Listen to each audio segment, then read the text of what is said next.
The circumstances when I was asked to come to my first retreat was interesting. It was a busy time in my life. My life was in quite a bit of turmoil. Things were good.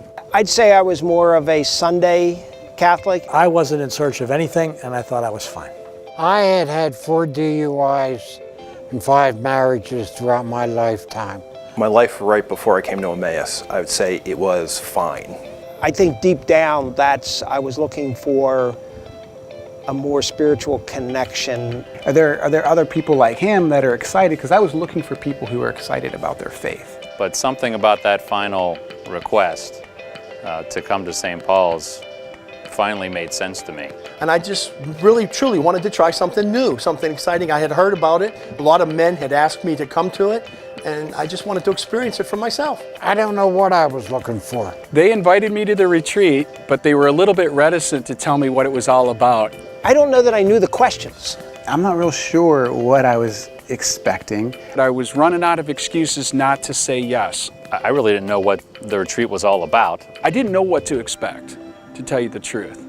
And what I encountered was a group of men that were just like me, that were extremely welcoming. As I got there and began to experience even Friday evening, I really wanted to be there. I was a flight risk on that Friday night. I knew that I needed to be here. I had my wife circling the parking lot, and she was with the kids, and I expected to leave in about an hour and a half because there was no way in the world that I was going to sit with a bunch of guys on a Friday night and talk about Jesus, sing songs, and hug. So I was out the door. I could see on the first night that I was going to like this.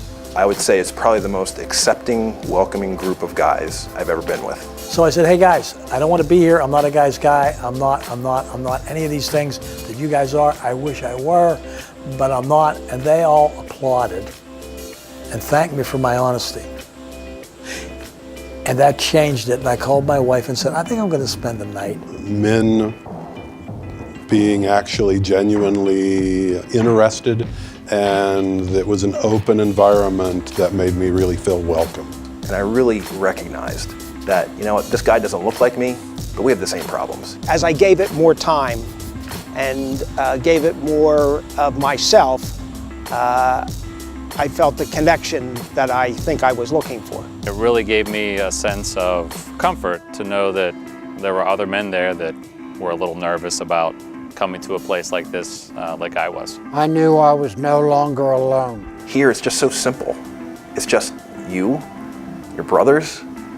You really don't need anything else. It's just so calm and peaceful. I contemplated going back to my room at the end of those sessions on Friday, packing up and sneaking away like a thief in the night. I tell you, about halfway through the retreat, I could feel like this is a game-changing experience for me.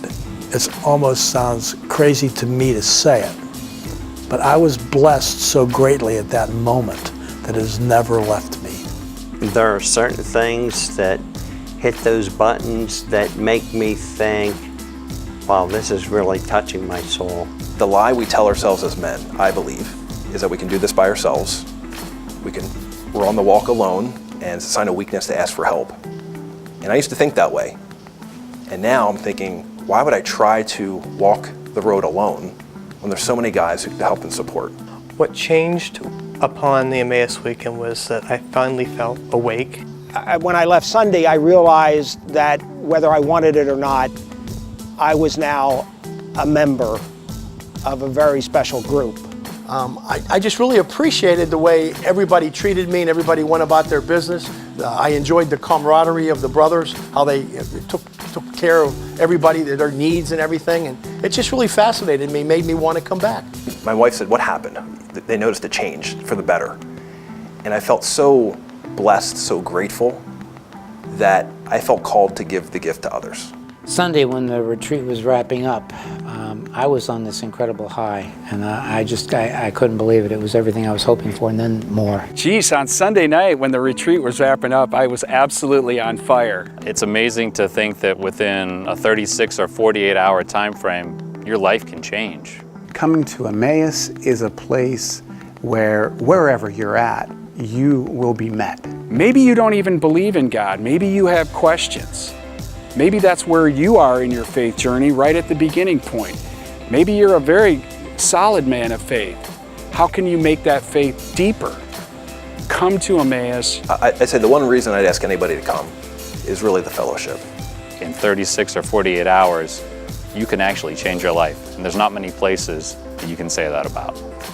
So while the retreat is kind of the entry point, the fellowship and the brotherhood afterwards is really what keeps me coming back, which to me makes this ministry really special.